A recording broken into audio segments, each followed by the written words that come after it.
O sol ainda era brando sobre as colinas verdejantes que abraçavam Belém.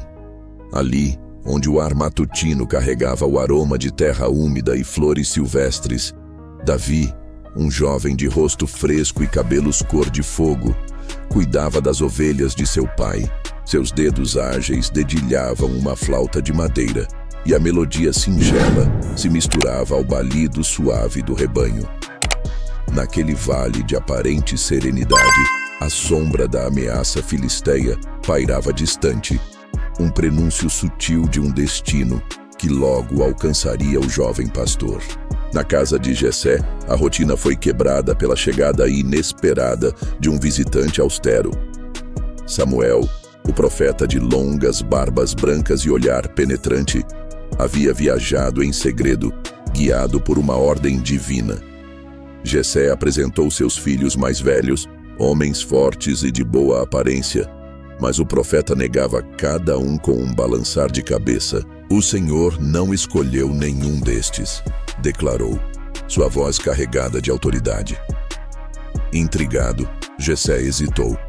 "Tenho ainda o mais novo", confessou, "mas ele está nos campos cuidando das ovelhas." Samuel insistiu: "Manda chamá-lo, pois não nos assentaremos até que ele chegue."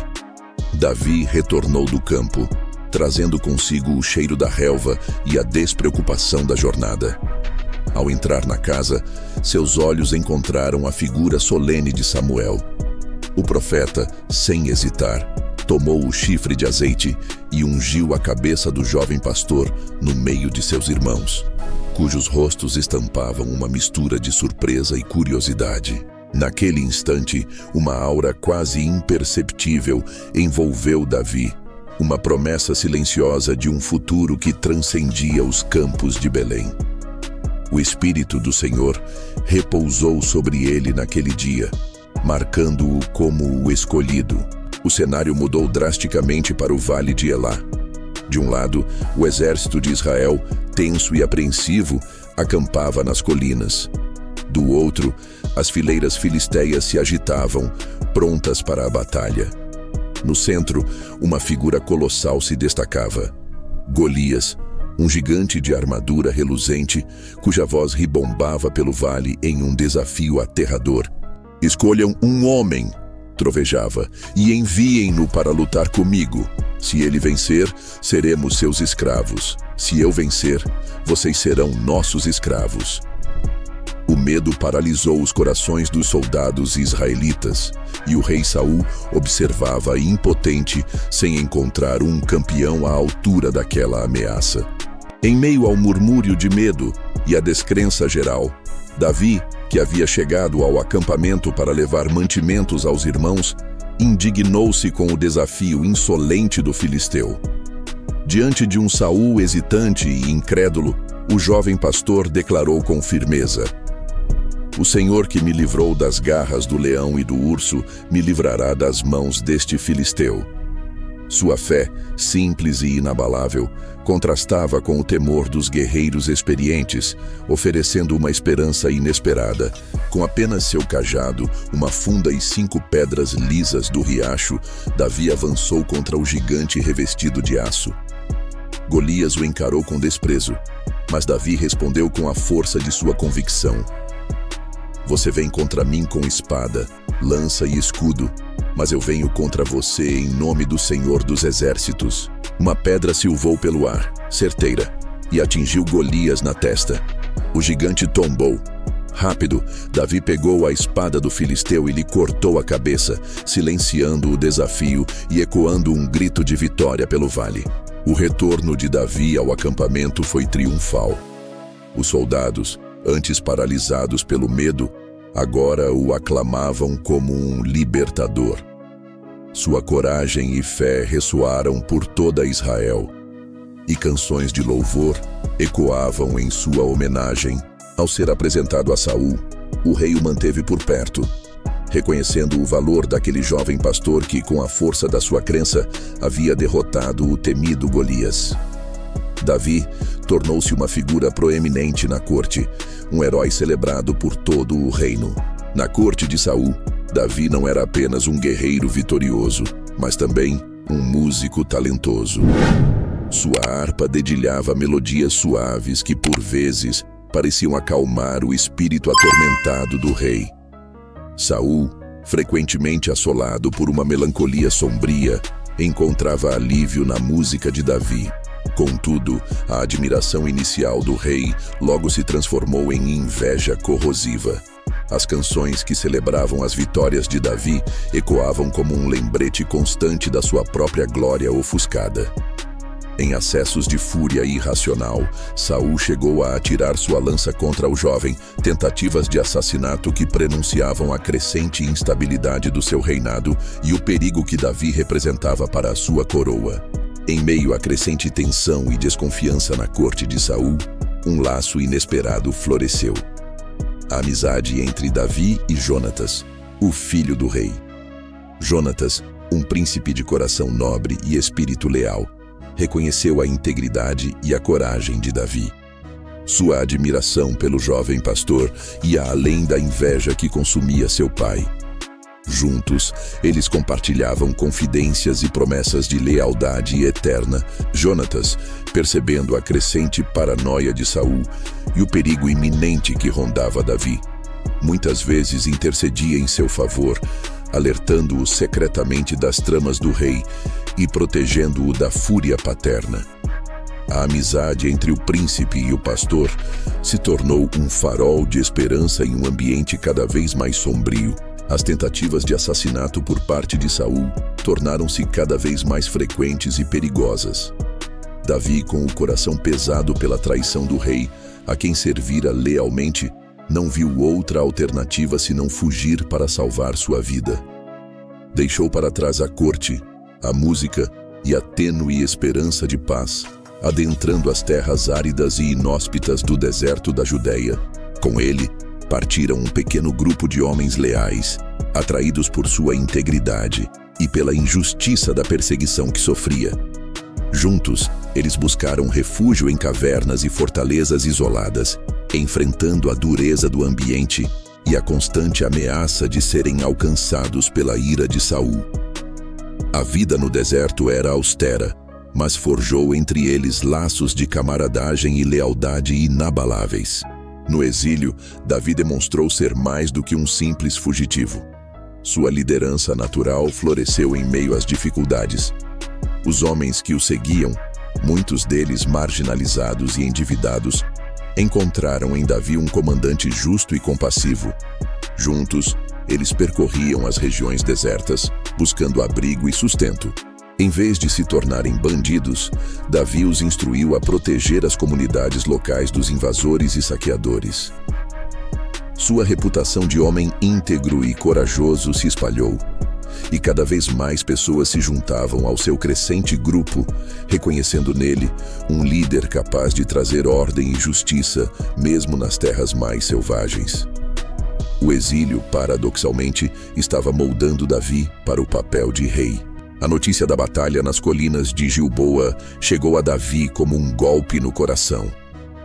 Saul e Jonatas, outrora figuras centrais em sua vida, haviam caído diante dos filisteus. Mesmo carregando as cicatrizes da perseguição implacável de Saul, Davi não conseguiu reprimir a dor da perda. Seu lamento ecoou pelas colinas, uma elegia sincera pelo rei que o atormentara e pelo amigo leal que o amparara. A morte de seus antagonistas não trouxe alegria, apenas uma profunda tristeza pela tragédia que assolara Israel e pela ausência daqueles que, de maneiras distintas, haviam moldado sua jornada.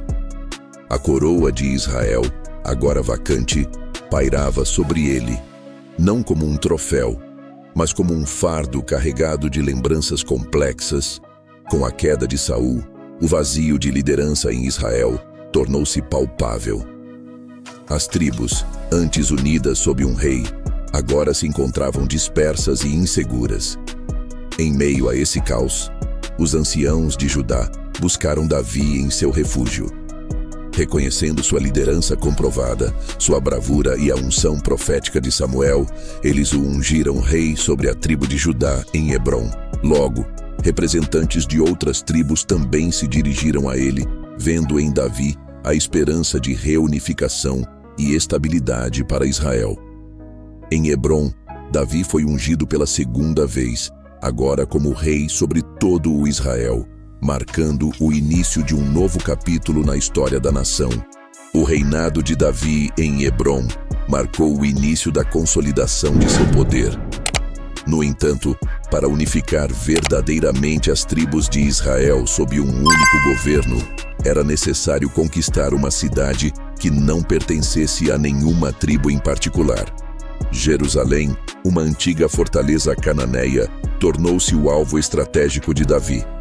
Liderando seus exércitos com astúcia e bravura, ele investiu contra as muralhas da cidade. A conquista de Jerusalém representou um marco crucial, estabelecendo-a como a capital política de Israel, um centro neutro que unia as diferentes tribos sob sua liderança. Posteriormente, Davi trouxe a Arca da Aliança para Jerusalém, consolidando também seu papel como centro religioso da nação, unindo o poder terreno com a presença divina. No auge de seu reinado, quando a paz e a prosperidade se estendiam por Israel, Davi caminhava pelos terraços de seu palácio em Jerusalém. A brisa da tarde trazia consigo os sons da cidade que ele havia unificado. De repente, seus olhos pousaram sobre uma mulher de rara beleza que banhava-se em um pátio próximo. A visão despertou em Davi um desejo súbito e avassalador. Uma faísca proibida que, em um instante de fraqueza, incendiou seu coração. Por um momento, o rei de Israel, o homem segundo o coração de Deus, sucumbiu à tentação, desviando-se do caminho da retidão. Consumido pelo desejo e pela culpa, Davi mandou investigar a identidade da mulher que tanto o perturbara. Soube que se chamava Batseba e era esposa de Urias, um de seus mais leais e valentes soldados, que se encontrava em batalha. Atormentado, o rei urdiu um plano para encobrir seu pecado. Chamou Urias de volta a Jerusalém, na esperança de que ele se deitasse com sua esposa, fazendo com que a paternidade da criança fosse atribuída a ele. Contudo, Urias, movido por um senso de honra inabalável, recusou-se a entrar em sua casa enquanto seus companheiros guerreavam. Desesperado, Davi recorreu a uma medida extrema. Enviou uma carta secreta a Joabe, o comandante de seu exército, ordenando que colocasse Urias na linha de frente da batalha, onde certamente encontraria a morte. A ordem régia foi cumprida, selando o destino do leal soldado e aprofundando a mancha no coração de Davi. O tempo passou e Davi tentou enterrar a culpa sob o peso de seus deveres reais. Contudo, o pecado não permanece oculto para sempre. O Senhor enviou o profeta Natã à presença do rei. Com palavras medidas e um olhar penetrante, Natã narrou a história de um homem rico que, possuindo inúmeras ovelhas, roubou a única cordeira de um homem pobre para satisfazer um hóspede. Indignado com a injustiça da parábola, Davi exclamou que o homem rico merecia a morte. Então, Natã fixou seus olhos em Davi e proferiu as palavras que o atingiram como um raio. Você é este homem, porque desprezaste a palavra do Senhor, fazendo o que é mal aos seus olhos. As palavras de Natã ecoaram no coração de Davi, despertando uma profunda consciência de seu pecado. Pequei contra o Senhor, confessou, a voz carregada de remorso. Embora o profeta lhe assegurasse o perdão divino, as consequências de seus atos se manifestaram tragicamente. O filho que Batseba concebera adoeceu gravemente, tomado pelo sofrimento e pela culpa. Davi prostrou-se em jejum e oração fervorosa, suplicando pela vida da criança. No entanto, após 7 dias de agonia, o menino faleceu. Contrariando as expectativas de seus servos, Davi levantou-se, lavou-se, trocou de vestes e adorou ao Senhor, aceitando a justiça divina com humildade e resignação. Em meio à dor da perda, Davi encontrou consolo no amor e na compreensão de Batseba. O tempo, embora não apagasse as cicatrizes do passado, trouxe uma nova esperança para o casal. Batseba concebeu novamente e deu à luz um filho, a quem Davi chamou Salomão. Este nascimento representou um novo começo, um sinal da misericórdia divina e da continuidade da linhagem real. No coração de Davi, a fé, embora abalada, persistia, buscando redenção e encontrando um vislumbre de futuro em seu novo filho. Nos seus anos finais, Davi contemplava Jerusalém do alto de seu palácio. A cidade, que ele havia conquistado e transformado no coração de Israel, era um testemunho de seu reinado, marcado por triunfos e tragédias, fé e pecado. O sol poente banhava as muralhas de tons dourados, enquanto ao longe ecoava uma suave melodia de harpa, talvez lembrando os dias de sua juventude nos campos de Belém. Davi, o pastor ungido, o herói improvável, o rei poderoso e o pecador arrependido, deixava para trás um legado complexo, mas inegavelmente profundo, como um homem que, apesar de suas falhas, buscou incessantemente o coração de Deus.